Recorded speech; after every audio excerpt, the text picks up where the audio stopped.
मिट्टी को उपजाऊ बनाए रखने तथा फसल के उत्पादन को बढ़ाने में जैविक उर्वरक की अहम भूमिका है। जैविक उर्वरक में ह्यूमिक एसिड शीर्ष पर है। ह्यूमिक एसिड का नाम सुनते ही ऐसा लगता है जैसे यह कोई केमिकल या एसिड होगा जो हमारी फसल को नुकसान पहुंचाएगा, लेकिन ये जैविक है।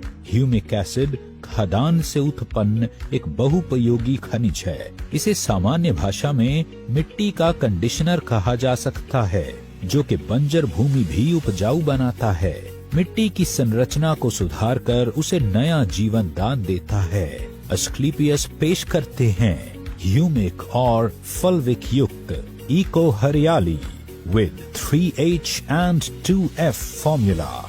फसल का उत्पादन बढ़ाने के लिए हम जो फर्टिलाइजर्स और पेस्टिसाइड्स अपने खेतों में डालते हैं, उसका केवल 25 से 30% ही पौधे मिट्टी से प्राप्त कर पाते हैं। शेष मिट्टी में ही रह जाता है। कुछ वातावरण द्वारा अवशोषित हो जाता है या पानी के साथ बह जाता है।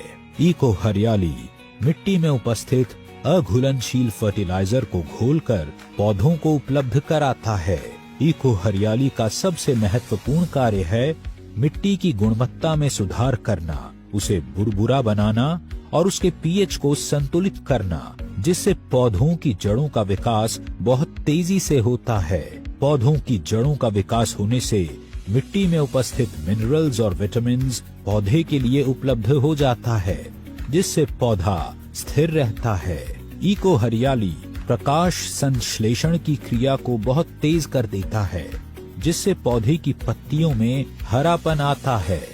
ये पौधों की शाखाओं में भी वृद्धि करता है। इको हरियाली पौधों के फूलों की संख्या को बढ़ाता है, जिससे फसल की उपज में 25 से 30% की वृद्धि होती है।